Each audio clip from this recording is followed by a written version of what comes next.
5 financial mistakes we need to stop doing. Deciding to improve your finances is a good thing. Having a little extra pocket cash each month can go a long way toward making life's stresses seem a little less stressful. However, there are potholes scattered along Financial Freedom Road, and unless you are careful, you can negatively impact your progress. Below are 5 financial mistakes we need to avoid, as well as some quick reminders to help you stay on track. 1. We are living for today. Just because you can buy it today doesn't mean that you should. Not clearly understanding the future ramifications of your impulse purchase leaves you in a lousy position to account for the surprise bill that will inevitably find its way into your mailbox. Put it back on the shelf. Commit to start putting money aside to buy it later. When you reach the magic number, if you still want it, it'll feel more gratifying knowing that you've saved up.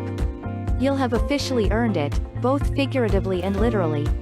And, once you've done that, you can indeed afford it. 2. We are trying to keep up with the Joneses. Your neighbor has invited you to their birthday party. You step into their entryway, put your gift on a nearby table with the others, and walk into the living room. Staring back at you is a beautiful 50-inch television with the most vibrant picture you've ever seen. You immediately decide that need one. No, you don't. You want one, and the primary reason for wanting one is simply because your neighbors have one. If they can, you should. Keeping up with the Joneses is expensive and unnecessary. There is nothing wrong with celebrating their success instead of lamenting your self-perceived lack of equivalent good fortune. Don't play the unwinnable game of comparing your life to others. In your mind, you are going to come up on the short end nearly every time. Fight that feeling, you'll be better off if you do. 3. We are not saying no nearly enough. It's such a small, seemingly innocuous word, but the ramifications of not using it can be far-reaching. Not saying no falls in somewhere between peer pressure and the fear of missing out. It's a difficult word to spit out.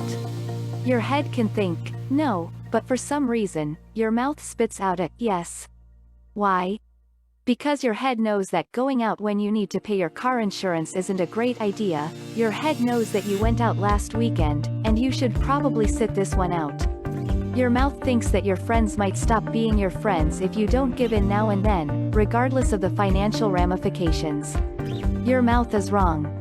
This instance is another case where your issues are self-inflicted. If your friends are going out and you say no, they're disappointed, not at you, but that you can't join them. They'll move on.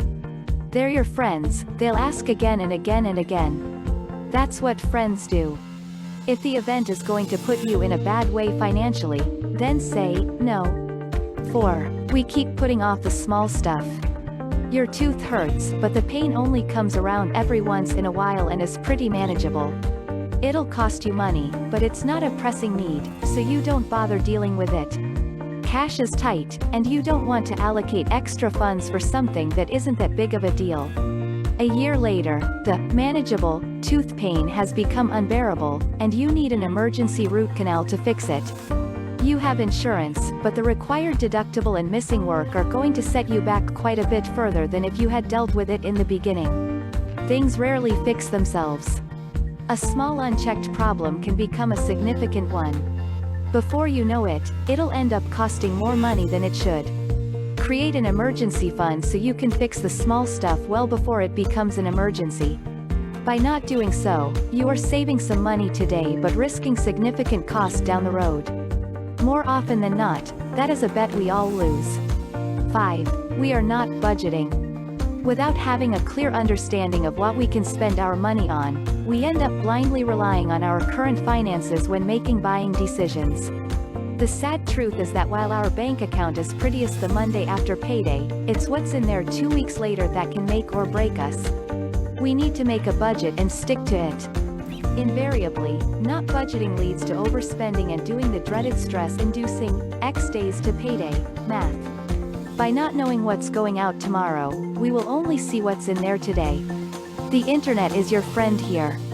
Your bank succinctly lays out your credits and debits every month, and there is a bevy of budgeting sites online that will help you to understand clearly where your money goes. Budgeting takes time, but it's worth the extra work.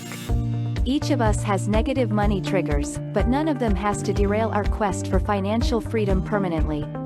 As long as we recognize the things that get in the way of our success before they become a problem, we can easily overcome them.